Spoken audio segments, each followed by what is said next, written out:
Ринат Заитов, қазақтың Робин Гуды десек қателеспейміз. Робин Гуд байлардың арам ақшасын тартып алып, кедей халыққа таратып беретін батыр болған. Сол секілді Ринат Заитов та Қазақстандағы кедейлердің жоғын жоқтап жүрген жанашыр азамат. Ол жақында мәжіліс депутаты атанып, жоғары мінберде басқа депутаттар айтуға қорқатын тақырыптарда мәселе көтеріп жүр. Осы уақытқа дейін Заитовтың айтыскер ақын ретінде, депутат ретінде қазақ халқына жасаған жақсылығы өте көп. Біз соның ең үлкен төртеуіне тоқталамыз. Қазақстанда халық өте кедей тұратыны өтірік емес. Кейбір адамдар 70 000 теңге жалақымен күн көреді. Ал бұл ақша бір айға мүлде жетпейді. Міне осы мәселені алғашқылардың бірі болып Ринат Заитов көтерді. Мысалы 5 адамнан тұратын отбасы. Әкесі театр қызметкері, алатын айлығы 115 000 теңге. Шешесі кітапханашы, сіздердің жетеді деп отырған 85 000 теңгелеріңізді алады. Жалпы отбасының табысы айына небәрі 200 000 теңге. Бірақ бірінші балалары студент, екіншісі мектепте оқиды, және үшінші баласы балабақшада. Әр отбасының айлық шығыны кем дегенде 250 000 теңгеден асады. Сол себепті де ең төменгі айлық 300 000 теңге болу керек. Ұлттық компаниялардың басшылары, орынбасарлары жылына қанша сыйақы алатынын білесіз бе? 100 деген миллиондап алады, неге соны ретке келтірмейді? Расында да көптеген шенеуніктер жылына 100 миллиондап айлығынан бөлек қосымша сыйақы алады. Тіпті олар кешкі астарының өзіне 85 000 теңгедей ақша жұмсайды. Ал бұл 85 000 теңгеге халық бір ай күн көруге мәжбүр. Мысалы, еңбек және халықты әлеуметтік қорғау вице-министрі Олжас Ордабаевқа журналистер 85 000 теңгеге өмір сүруге бола ма деп сұрақ қойып еді. Шенеунік былай деп жауап берді: 85 000 теңгеге өмір сүруге болады.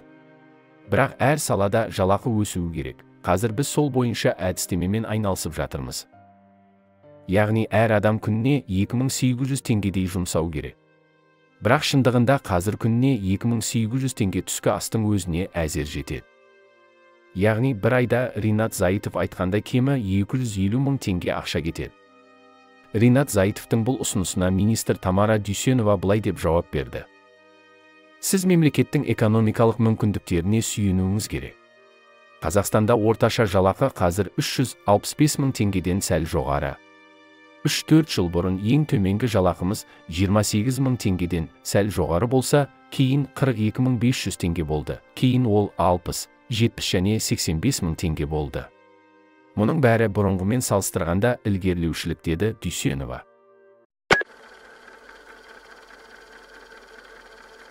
Қазіргі кезде қасиетті ислам дінінің атын жамылып, өздерін намазхан етіп көрсетіп, алаяқтық жасайтындар көбейіп кетті. Мысалы, кезінде Мейіржан Төребаев бастаған блогерлер Мудараба Капитал деген қаржылық пирамиданы жарнамалады. Пирамиданың басшылары өзін намазханмын деп жариялады. Сол кезде халық оларды намаз оқиды, алдамайды деп сеніп, бар ақшасын сонда салды. Халықтың ақшасына байыған Мудараба Капитал ақыр аяғында қашып кетті. Қаншама адам жылап сықтап қалды.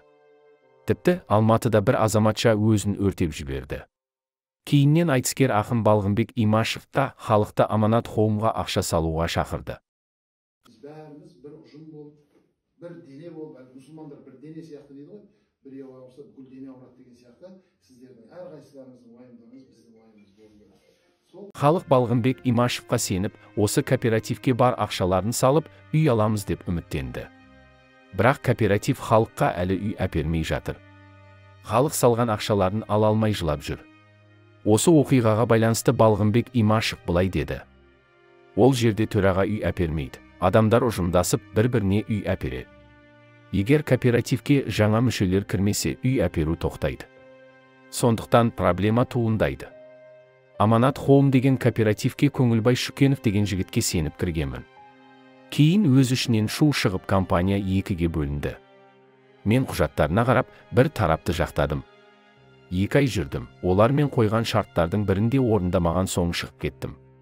Одан кейін мүлдем араласпадым, дейді ақын. Осылайша Балғынбек Имашев қазір өзінің бұл іске қатысы жоқ екенін айтып жатыр.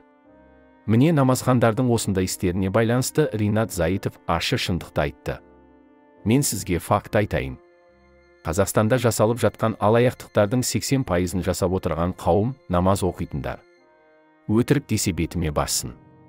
Тіпті қарапайым базарға барыңыз, басқа жерге барыңыз, Алла деп тұрып адам алдап жатыр.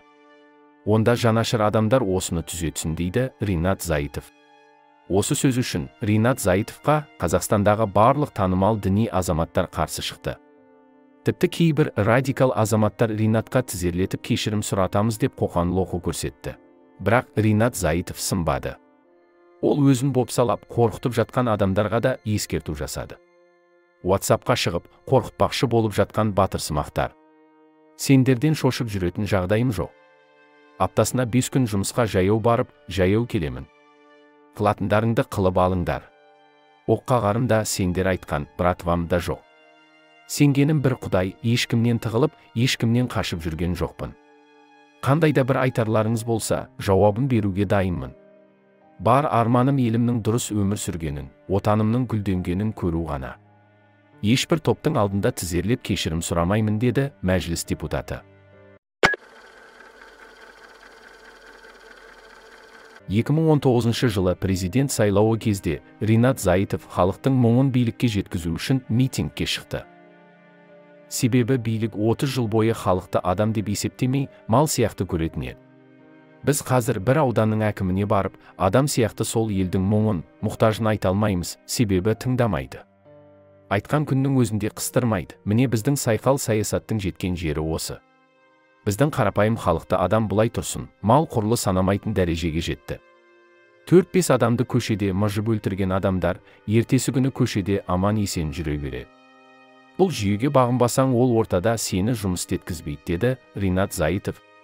Ринатқа сенген қарапайым халық көшеге топырлап шықты. Сол кезде бүкіл Қазақстан Ринатты қолдады. Халықтың ыстық ықыласына бөленген Ринат Қазақстандағы үлкен мәселелерді көтерді. Ол партия құратынын айтты. Бәріміз мал секілдіміз. Ең болмаса бір қаланың атын өзгертсе де санаспайды, жердің атын өзгертсе де санаспайды. Сайлау өткісе де санаспайды. Онда бәріміздің құлағымызды сырғалап, түгендеп қойсын да далаға жайып жіберсін. Анда-санда бір қарап отырсын. Малдан қай жеріміз кем олай істей беретін болса. Егер біздің балаларымыз білімі жетіп тұрып, түсіп тұрған оқуын ақшасыз оқи алмаса, біздің қартайған кемпір шалдарымыз бойынан әл-қуаты кеткенде барып бір тиын ақша бермей емделе алмаса, деді Ринат Зайытов. Сол кезде билік Ринат Зайытовтан қатты қорықты. Бүкіл халық Ринатты тыңдап кете ме деп қауіптеніп, оны алаңнан ұстап алып кетті. Сол кезде халық қатты ашуланып, қатты толқыды. Олар Ринатты босатуды талап етіп, полиция бөлімшесінің алдына барды. Сонда Ринат былай деп халықты сабырға шақырды. Қадірменді ағайындар, алматылықтар, ештеңе алаңдайтындай, толқитындай болып жатқан жоқ. Сондықтан баршаларыңызды үйлеріңізге тарқауларыңызды өтінемін. Себебі мен ешбір қазақтың бір тамшы қанын мойныма алғым келмейді ағайындар. Бәрі ешкімге өкпе жоқ, реніш жоқ. Бұйырса міне үйге қайтайын деп жатырмын. Сіздер де үйлеріңізге қайтыңыздар ағайын. Бірақ Ринаттың осы әрекеті үшін халық оны сынады. Танымал адамдар Зайытов сөзінде соңына дейін тұрмай тайқып кетті деп ренжіді. Мысалы, танымал әзілкеш Нұрболхан Шарапов былай деді. Ринат тек өзіне берілген тапсырманы атқарып шықты. Ол билікті жамандай отыра өзіне ұпай жинайды. Сайлау әділ өтпеді. Оған жарияланған видеолар дәлел. Ринатқа тек бәрінің сайлауға қатысуына үгіт жүргіз деп тапсырма берген. Әміржан Қосанов та театр актері секілді өз рөлін атқарып шықты. Сайлаудан кейін жоқ болып кетеді деп басында айтқанмын. Қосанов осы уақытқа дейін қайда жүрді? Ол ел басқарып көрген адам ба өзі? Президент болса, не істерін білмей қалатын адам ғой. Бұл менің жеке пікірім, деп жазды ол өз парақшасында.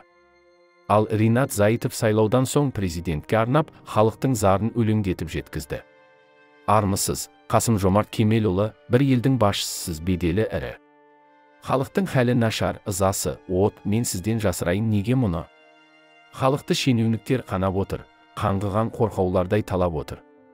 Жаңа басшы жаңа жолға бастайма деп үмітпен күллі жұртым қарап отыр. Үйренген азапқа да, мазаққа да, сабыры ұлтыңыздың ғажаптары. Көп ұлтты Қазақстан дегенменен. Ұлттардың ең сорлысы қазақ қана. Қазақстанда тіл мәселесі күйіп тұрғаны жасырын емес. Қазақстанның тәуелсіздік алғанына 30 жылдан асса да, әлі күнге дейін Ресейге жалтақтап, солардың тілінде сөйлейді. Орыс тілін білмейтіндерді Қазақстанда көп жерде жұмыс қалмайды. Орысша білмейтіндерді ауылбай, мәмбет деп кемсітіп, оларды менсінбеуші еді. Әлі күнге дейін Қазақстанда орыс тілі бірінші орында тұр десек болады. Ринат Зайытов әрқашан қазақ тілінің мәселесін көтеріп жүр. Мен сенемін. Қазақ тілі мемлекеттік тіл болып қалады жалғыз өзі. 3 жылда. Заң жұмыс десе болды. Біз оны қалыптастыруға жұмыс істеудеміз. Оның жарты жолына келіп қалдық. 2-3 жылда орыс тілі ресми статустан түсіп, қазақ тілінің мәртебесін көтеріп істеуге болады. Сонымен қатар Ринат Зайытов мектеп оқушыларының бағдарламасына әлем әдебиетін енгізіп, орыс әдебиетін алып тастау бастамасы жайлы айтты. Мен ол бастаманы көрдім. Оқу-ағарту министрлігіне неге бізде қазақ әдебиеті сағатынан орыс тілі әдебиетінің сағаты көп деген сұрақты мен де қоямын.